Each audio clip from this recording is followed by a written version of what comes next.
Hey there, and welcome to another episode of the No Facts with Jen podcast, where it is what I say it is.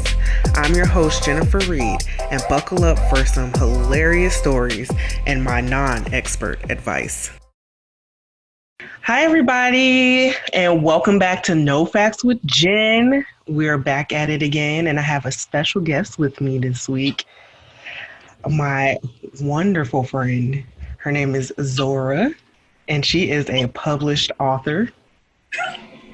Why are you laughing? It just sounds so weird to say now. You are. So we have this wonderful book, and I don't know if you know this, but I do videotape my podcast. So yeah, this wonderful book called The Collection of Colors and Etc. Look at that, Zora Thomas. This is an amazing book, first of all, and she's an amazing person. You want to introduce yourself a little bit? Hey, I'm Zora. Oh, that's it? You ain't got nothing else to say? I am a Black queer trans writer, an active person in the creative resistance. And that's all I got. Well, that's wonderful. She's currently in Arizona, and you can find her book on Amazon.com. It's great. It's a lot of poetry. If you like poetry, I think you should go ahead and scoop that up. What do you think? I think so. Help me help you. Okay, do you know what I usually do on my podcast? So advice. We give advice because it's whatever we say it is on this podcast. It's our opinions, okay? And our opinions are majestic, just so you know. Absolutely. So usually I go on like Dear Abby or Slate.com to like find random, advice columns until people start sending them in to me. That's my goal, is that people will actually send me their advice or whatever. But I thought this week I would do something a little bit different. You know how Yahoo has that section, Yahoo Answers? Yes. And people put in their like real life, they want answers to these questions that they have. And so then I went into the family and relationships section, and I found a couple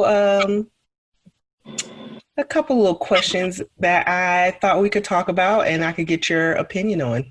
Okay. All right. So the first one, and just so you know, I left the good one for last.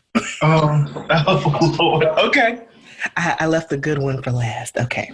This one is called Can't Accept Wife's Past. It says, my wife and I have been together for almost 20 years, not married the whole time, but committed the whole time. The problem is that I have never been able to accept that she has been with three men before me. We met when she was 19 and I was 22. By that point, I had been with 5 women. I have read about retroactive jealousy and have considered the double standard many times. With that said, is her past typical for that age woman?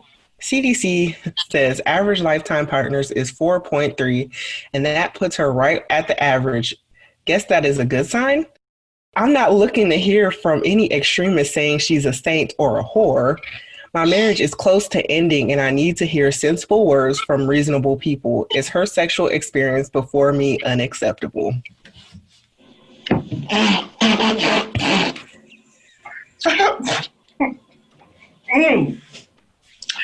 Oh, Jesus. First of all, the CDC has just called my whole life into perspective because I have yours and mine both. In the past, somebody gotta be lying. 2-3 months alone. Somebody lying. Somebody gotta be lying. Somebody ain't getting none up there or something, because that number is a lie.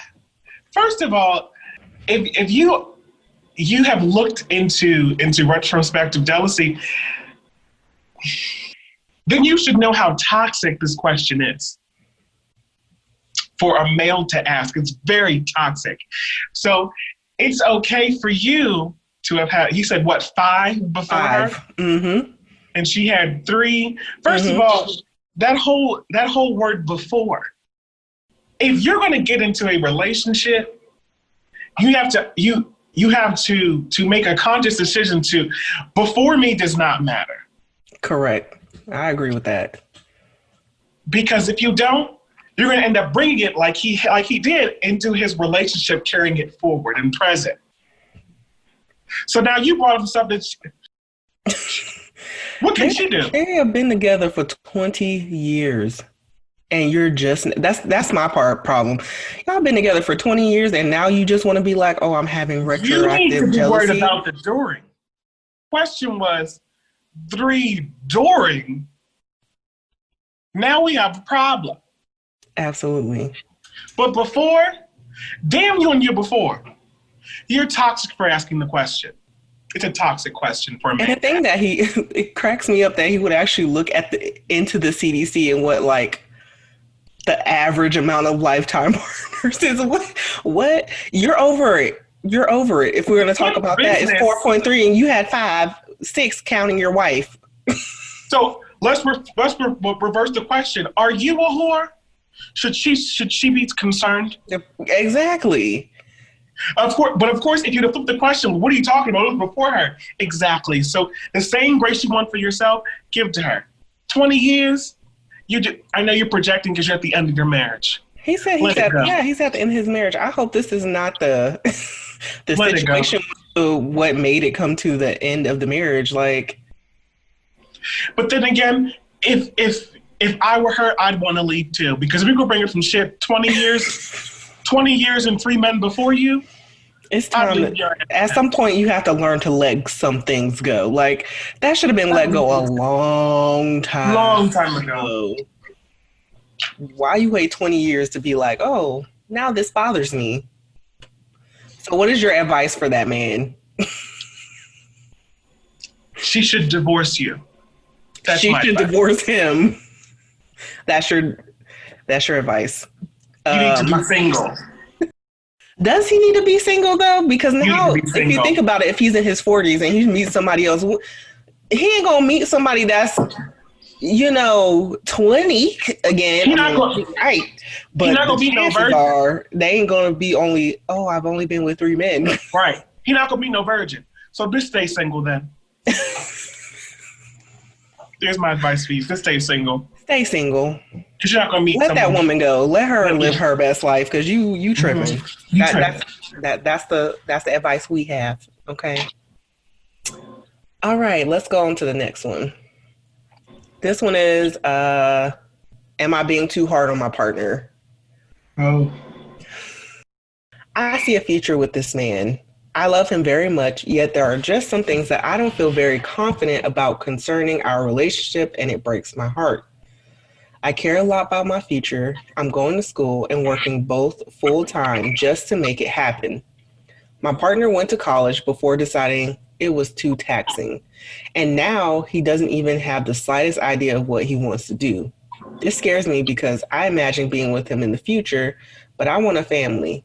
I want kids, but I would never consider doing so if I'm not financially stable. Growing up a very poor kid, I would never want that for my own children. I've been getting on him about this recently because I really feel that the future is now. You have to work hard now to have the future you want. My boyfriend also doesn't do a lot around the house. I cook and clean, and he attempts to clean sometimes, but I don't think he realized that's an everyday thing. He also was being difficult today about taking care of our home and tidying it because he says he doesn't care about some of the things I brought with me upon moving in with him. I told him that was selfish because once you move in with somebody, you become a unit. Your belongings become one. I take care of a lot of his stuff. I don't care about just because that's what happens when you make this kind of commitment. What should I do? I've talked to him about it, and he never changes. Am I being too harsh, or am I wasting my time? Oh, and then she updated it. Do you want to hear the update? Let me hear the update before I give her my advice. She said, Just a couple sentences. He is also very passionless. I'm the one who decides to go out and make things for us to do. I even encourage him to visit his own mother. Maybe he's this way because he was babied a majority of his life. I feel so dumb posting this because I feel like the obvious thing is to move on. But that's better. That's easier said than done. He's my best friend. First of all, there's a lot to unpack. Go ahead. I'm ready to hear what you got to say. Kudos to your hustle. That is amazing. Yes. Clap for her hustle. And I thank her for having the clarity of mind to say, I do not want to bring children in this world without being financially stable. Right. That is an amazing thing for her. What a great option to express. Let's talk about the elephant in the room, which is her best friend, child, partner. It's really easy. If what I'm telling you is hurting me, and I tell you that I care about you, Jen, we're in a relationship, I love you, and you tell me, well, Zora, when you do A, B, and C, it hurts me. It hurts me. And I continue to do A, B, and C. Clearly, me telling you that I love you is contradictory to the action that I'm giving you. I'm gonna tell you why. I learned this from my church. My pastor taught me this recently. She said, you can tell me all day to my face that you love me, but your thoughts will give you away every time. And she said, I'm gonna explain to you, because your thoughts are the vibration. I can pick up your vibration. You are telling me something that your vibration is not giving me. Wow, preach. Wow. I can't tell you that because your vibrations and your movement doesn't match. So if you say that it's obvious, the universe has already told you what to do. Better example. When I was about 3-4 years old, my mother and I, every Sunday, my mother would sit. It was the early 90s. She'd sit on the bed. She had a little brass frame bed. Oh, Lord. Honey. And she would iron our clothes for the week. And we would watch Jeopardy. It was Jeopardy and Wheel of Fortune. They were back to back. And I would reach for the iron. And my mother would smack my hands away. That iron is hot. You'll burn yourself. My little 3-4-year-old mind, I don't know what you mean by hot and burn. All I see is what I want to see, and what I want to see is my hand touching that iron. Let me guess, she touched the iron. A few Sundays this happens. I'm reaching and she's smacking my hand away. So one day she walks out the room. It's me, Alex Trebek, and that iron. And I reached up and I grabbed it. My mother is standing at the door. And I'm screaming. I knocked her. My mother swoops in there and swaddles me up. She said, you just weren't going to learn until it burned you. Now, I'm hoping that her burn phase does not come later because you keep ignoring the signs. Oh, yeah. I don't want you to get burned by going forward because he's quote unquote your best friend. You can be best friends and not be in a relationship, an intimate relationship. I don't understand how he's her best friend, though. I don't either. And so my advice for her would be is don't touch the iron. Please stop reaching for the iron. Because you're reaching for this, you want this whole relationship, you want this marriage, you want these, because you're reaching for the iron that's not for you. That iron's not for you. That's the first thing. Bitch, unplug it, put it in the closet, put it in the Goodwill thing. That iron's not for you. 2, his vibrations are not matching yours.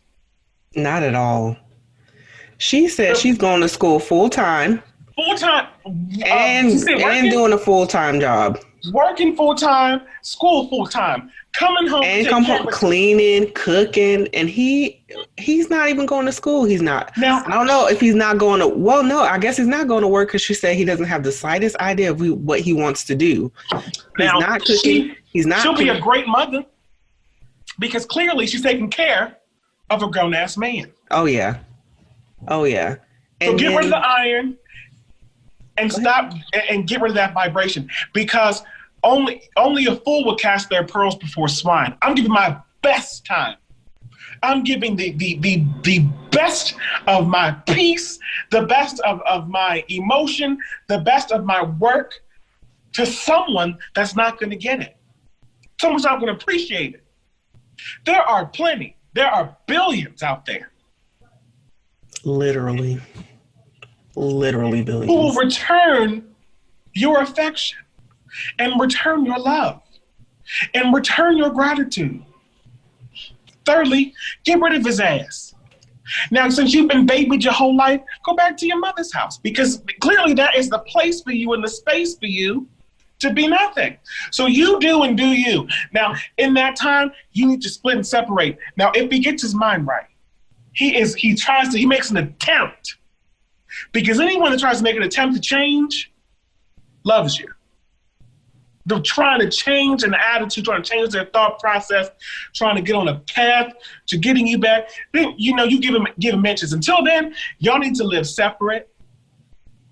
Do your thing. He can do not his thing.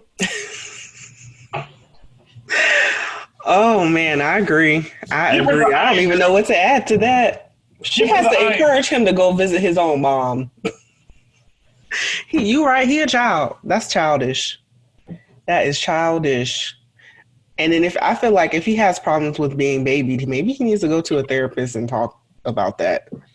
It's 2020 now. We got pandemics going on, a racist ass president, police shoot people in the street, and I gotta come home. I can't fight. The street men come fight in my house. And at the end of the day, don't you want somebody that's gonna, I don't know, stand with you, lift me up, like encourage. He doesn't seem like somebody that's gonna stand with her. That's not gonna. He ain't got no drive. Like, he can't stand by himself, so he has to go. Yeah, I agree. My advice is that she leaves, because she has so much going on in her life, like positive things going on in her life, and that's the one negative thing going on. So it might be time to go ahead and sever that and have him going about his life. You're gonna have to understand that he might not want to be your best friend anymore. I don't see how he's your best friend in the first place. He ain't doing nothing that's best friend like. Quarantine that. But it's time for that to go. It is time for that to go. Okay. So the next one is, am I a bad person for giving up on my wife? Oh, shit. My wife is the type of woman who feels like she has to always be with our children. 24/7, she has given up her identity, dreams, our life as a couple, and is obsessed. Don't get me wrong, I love my children, but I am also my own person, and she was my wife long before them. We haven't had sex in over 6 years. Never have alone time, and I try constantly. I tell her it's not healthy, but she blows up. I'm so lonely and depressed. I haven't had sex, been loved, or even hugged in years. I have so much tension built up and cranky, and that's not my personality, as I'm a chill dude. I've decided to separate, but I'm shocked that all of our family and friends view me as the bad guy and not her. Another thing is, I allow my children to fail so they can learn, and she thinks I'm horrible for it. I refuse to let them be spoiled mama's boys who can't make their own decisions as adults. Am I really that bad? 6 years. That's one thing that stuck out to me, was that 6 years. I'm like, 6 years? First of all, wow, your wife is going to have to understand she is more than just a mother. That's one thing, I guess, as a mother, as a woman, I understand how important it is to have that relationship with your children. But I also understand how important it is to know that I am not just somebody's mother. I'm more than that. And she deserves more than just being a mom. If she wants to just be a mom and not be in a relationship, then why are you married? Because that a relationship takes work. You still, even though you're a mom, you still have to work on your relationship. You still have to put that time in. You still have to, for me, dating is very important. Even if you're with somebody for years, even if you're married, whatever. Like, you still have to date. You still have that communication, that pillow talk, that whatever. Like, what are you doing where that's okay, where you're just putting your kids first and them being the only people that you take care of? 6 years? Oh my. You a Barbie at that point. You know what they say? Yeah, you don't use it, you lose it. Honey. That thing gone. First of all, when you choose to be in a monogamous relationship, okay, you have just put that person in an office. I'm monogamous, so that means we've agreed to this monogamous relationship. So that means I am only getting what this sexual from you. Right. Okay. When you withhold sex from me for 6 years, you've clearly broken the contract. Clearly. Because at the end of the day, we're still human beings. We're animals. Okay. Now, whether you don't have to have sex all day, every day, but you got to pet me every once in a while. You got to do something. He's not even a hug. Something. He doesn't even know. A hug. Doesn't even know what your one even feels like anymore, because your identity, literally, and I'm gonna tell you something. And this, you may get some people who don't like what I'm about to say. It's okay. They don't gotta like it, because it is what we say it is. They ain't gotta like it. So go ahead and say what you gotta say. A person with a weak will, a weak identity, or a weak posture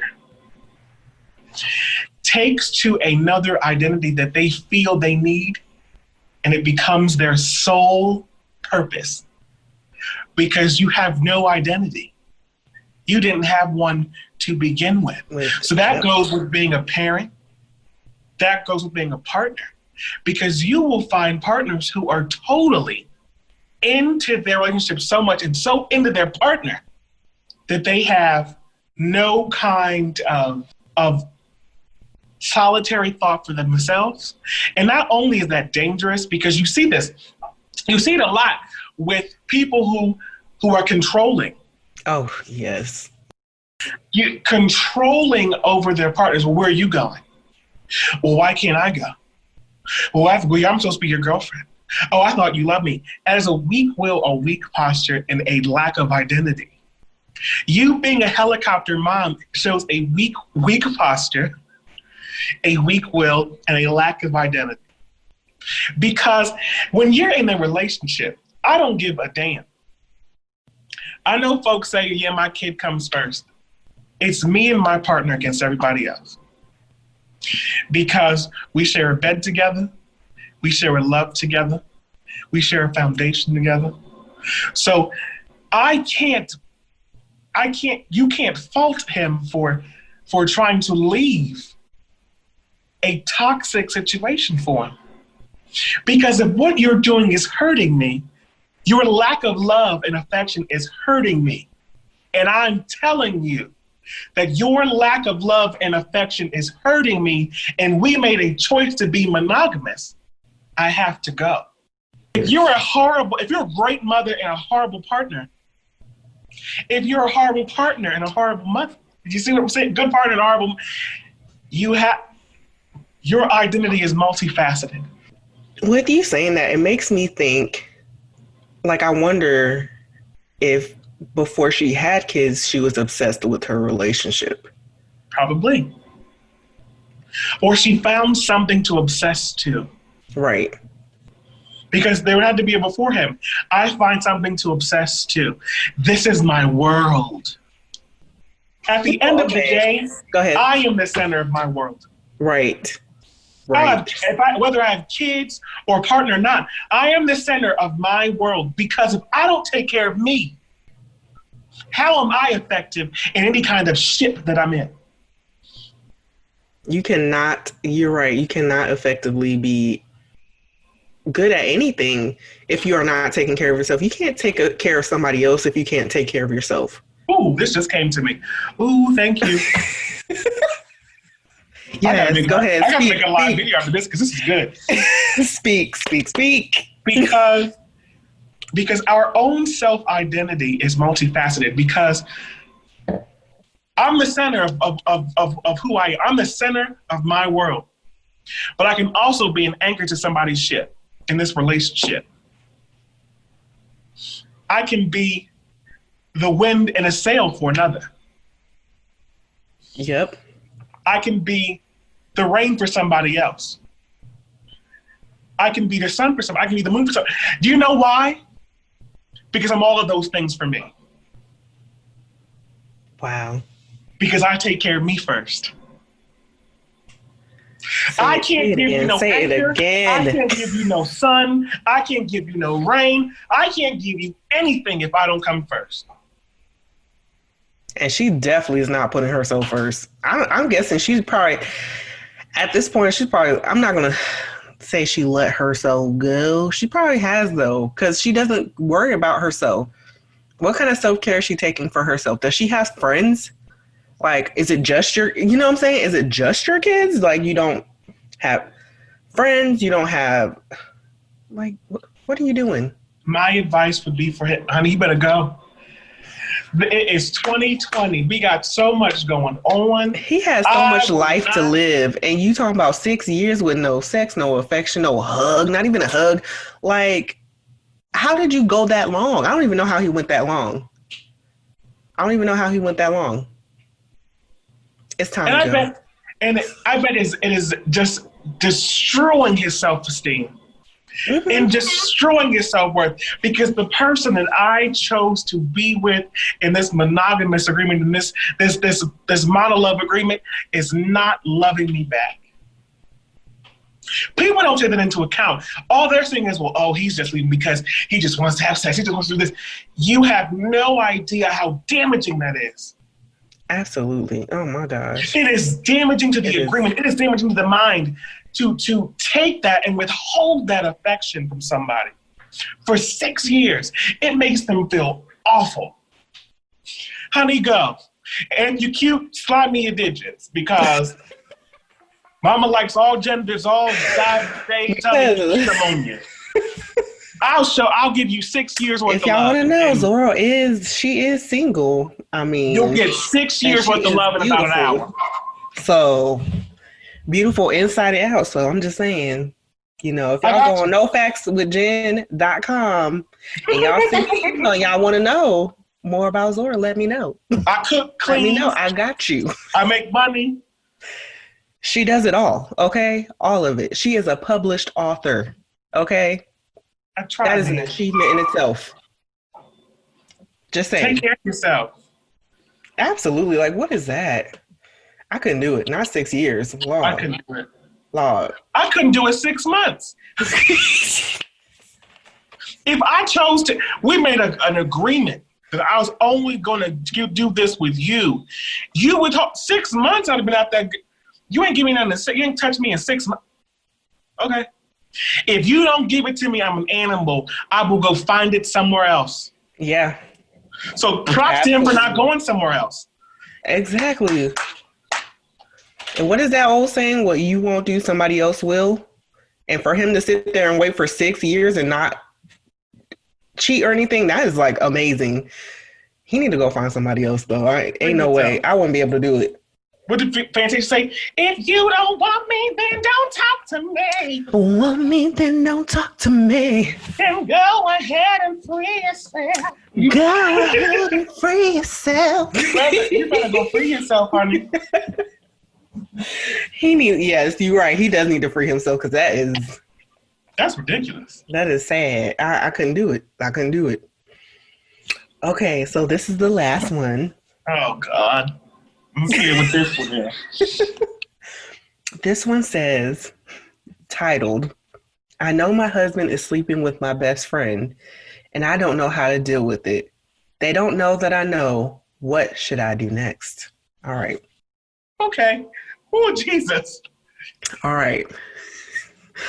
I'm a 34. Okay. I'm a 34-year-old married to a 30-year-old man. We have a best friend who my husband obviously fancies since the day I introduced them to each other. He admitted this to me when I asked what he thought of my friend, and I trust them both completely. I've known my friend since high school and my husband for 5 years, from March, just gone. I don't know what she means by that. Anyway, she comes around for drink nights as we have no kids. My husband isn't involved. He just does man stuff like messing with his car and eating all the chocolate out of the fridge, and they get on, but I never spotted anything unusual. But just last week, she came over for a few days and I was feeling really tired and couldn't help but notice my husband kept looking at her and smiling, so I couldn't sleep. My husband snuck out of the bed and I pretended to be asleep out of curiosity and heard him sneak into their room. I could hear the small groans and the bed bouncing and tried to hold the tears back. When he was done, I pretended to be asleep and ignored him when he said my name, seeing if I was awake. My life is ruined. I am so depressed and I don't want to lose what I have. I'm too old now. Should I just pretend I don't know? I still love my husband. Too old? She 34. Making it sound like she 80. And she too old. And even if she was 80, if Herbert is sleeping with Gertrude, I'll leave with Herbert. I'll go to William. I'll be damned. I'll be the holy thing up in the retirement home. Because you think this is not the end for me. Does my brain still work? So she found out her husband snuck out of their bedroom and slept with her best friend. And she heard the squeaking and the bed bouncing and the moans. First of all, she's way better than me. Because ain't no way I'm about to stand outside the door and cry and walk back in the room and pretend I'm asleep. I'm about to bust in that thing. Like, we all going somewhere tonight. Somebody might go to the hospital. I might be going to jail. But no. I would tell you what I would do. First of all, I would have walked in the room while they're doing it. Because first of all, I want to see y'all in the act. I want to see it. I want that image to be burned in my mind. So when I divorce you and I cut her off, I don't backtrack, because you can never lose what was never yours in the first place. Ow. So you're not losing anything. I'm not saying that it don't hurt, but here's what that means. I can't lose what wasn't mine. So that means what's mine is still there. So when I get it, because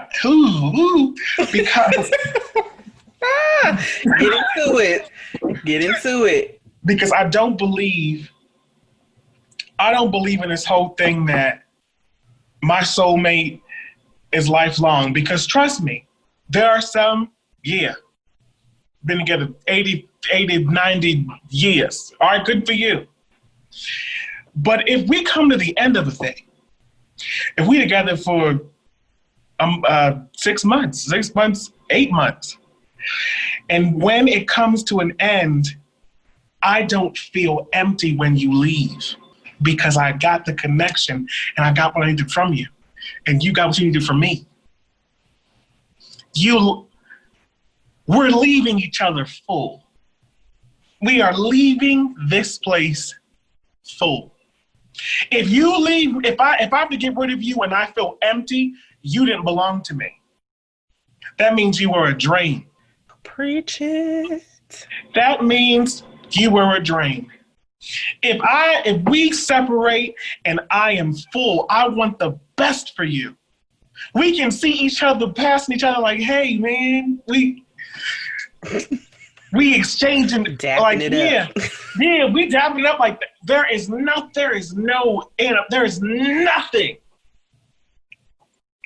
You with your new girl, with my new, y'all see each other like, hey, how you doing? I heard about you. I heard so many good things about you. Likewise, you can leave each other and meet somebody else. Yeah, my last relationship was great. It just came to an end. She was a great person. He was a great person. They were a great person. It just came to an end. It was just time. We left full. If I'm empty when you leave, that means you were drained. You didn't belong to me. Because we come together as two 100s, not 50-50. You're not half a you don't complete me. I don't complete you. We came together we together as 100, 200%. We are 200% efficient. Leave him. And you're feeling this thing because he doesn't belong to you. Your best friend was never your best friend in the first place. Never. She was just lying in wait. Because the best friend will never do that to you. Because I'm going to tell you, one of my closest friends, one of my best friends, her husband's fine as shit. She know it because I told her. I would tear your husband up if y'all weren't together. If y'all were never together. You're my best friend. He looks daunting because of you. That's what a best friend do. There is no way, shape, nor form I would ever fuck with my best friend's partner. Ever. I'll be damned. And it has nothing to do with him. It has everything to do with me and my character. If I tell you and present to you that we have this relationship, this friendship, you are my best friend. My character's on the line when I say it. My spirit's on the line when I say it to you. There's a bond there. I should not have to look over my shoulder with my best friend here. Places of freedom that the only places we have are in our home, our places of worship, and our relationships. These are the only places of genuine expression and freedom that I have with no judgment. And she shook two out of those three up. Two of those things you destroyed. My home and my relationship. She didn't belong to you neither. Now that's different when it comes to a friendship. Because in a relationship, if you leave and I feel empty, you didn't belong to me. If I let you go, or if you let me go, or you do something to hurt me, and there's either a fire that I have against you, you pissed me off, or nothing, they didn't belong to you. It's either fire or nothing. I can cut you off in a minute and feel nothing. Nothing. Woo. Woo. Because you don't belong to me. If a falling happens with the best friend and you hurt, that fucks you up, yeah, bitch, you belong to me. I am shattered about this. She ain't say nothing about her best friend in that post. Not one thing. I miss my best friend. And she ain't say nothing about it. Yeah, she don't she's belong her best to friend you. Since high school. That was it. Other than her husband sleeping with her. Right. She don't belong to you. It doesn't matter how long you've been friends with somebody. You can meet somebody tomorrow that has better intentions for you and better intentions with a friendship with you than somebody you've known for 20 years. Mm-hmm. Same to do with relationships. You can be with somebody for 10 years, break up, and find somebody and be with them for 6 months and they have better intentions for you. So your intentions are your vibrations. Oh, he ain't giving off them bad vibes. And and when you flip it like that and you say, all of my intentions are vibrations, you saw this long ago. You knew this when he was smiling at her. Oh, yeah. He was giving you the vibrations, honey. You were just on the wrong frequency because you think he would never. In any type of ship, I don't give a damn how how long we've been together, how long we've been friends, how short, whatever. I am always aware of the vibrations around me. It's called discernment. I am always aware of what the hell's going on. If I catch a tinge of it, if I feel that one shift, because when you're in a relationship, you're supposed to be on the same vibration, same frequency, same vibration. When I felt that shift in there, I'm going to address it right then. What the fuck's going on here? You can feel it. When he told you that he had eyes for it. Oh, yeah. When you first met her. He has eyes for her. Asking about her. You knew his intentions. You felt his vibrations then, honey. So it hurt you because it don't belong to you. Get the hell out of there. Because only a fool will get bitten by a snake and go to bed with it. Preach it. Only a fool. I watched this. I used to watch a show called Game of Thrones, right? Oh, Lord. Yes. And my favorite character in this story, her name was Lady Olenna Tyrell. They called her the Queen of Thorns. Old lady, girl, wise. I mean, wise. She clearly won the game. And if y'all have ever watched it, you'll know she won the game.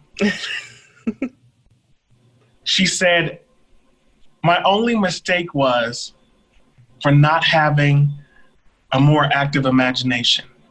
Because I'll paraphrase it, people have done things that I couldn't even imagine. And that's where I messed up. You have to have an active imagination in any kind of ship you in. That's not being negative. That's not being regressive. That's just knowing what it is. Because life happens. I planned this whole thing out before I even got in this predicament with you. And I planned accordingly then. Because I never want to be left empty in this relationship, this friendship, this companionship, this partnership. You would never go into a business venture unprepared. You would never invest your money full-heartedly. Your time and your energy is worth more than money. So why would you do that in any kind of ship you're in? I come first. I understand that she still loves her husband, but it's time to go. You can love somebody and not be in a relationship with them. Right. I love you enough to forgive you, but I love you enough not to stay. I love me enough. Me enough, yes. Yes. I forgive you, but I don't need to stay. You divorce his ass. When this whole COVID thing clears up, girl, you take yourself on a vacation. Get a nice bottle of wine, girl. Get a nice bottle of wine. Actually. And girl, you do what the fuck you want to do. Live your best life. If nothing made you want to live more, this situation did. Because now you're about to be reintroduced to the world again. And now the whole world's opened back up to you because of what you restricted yourself to. Go have a good old time. Pack your shit up calmly. Calmly. Pack your shit up calmly. Calm, cool, and collected. Okay. Or pack his shit up. Calm, cool, and collected. Pack it up. I will draft this up. And depending on what state you live in, if y'all both sign at the same time, it just takes 30 days. No court case needed. Go get the packet. Go get the packet, girl. It's called an uncontested divorce. If y'all both sign, there's only 4 court cases. Uncontested. Uncontested. Because some folks don't learn till they touch the that iron. iron. Yep. Burn himself. Wow. You know what? I'm not going to lie. This is one of the best podcasts I've done. I love your thoughts and your opinions, and I'm going to have you back. Of course, I know. You have to come back. You have to come back. You have to. You just have to be back. All right, guys. Well, thank you for listening to No Facts with Jen this week. If y'all have, if y'all want any advice, you can go to nofactswithjen.com. Or if you want to follow me on my socials under the same name, I'm on Instagram and Facebook as well. Zora, do you want to plug any of your socials? Hey, my book's out there, The Collection of Colors by Zora Thomas. My Instagram is Z-O, S-O, dope, D-O-P-E. Follow your girl on Instagram. Yes. And I'll put her stuff in the show notes. So if y'all forget that, I'll put it in the show notes so y'all can go ahead and follow her and buy her book. It's amazing. And I'll talk to you guys next week. Thank you for listening to No Facts with Jen.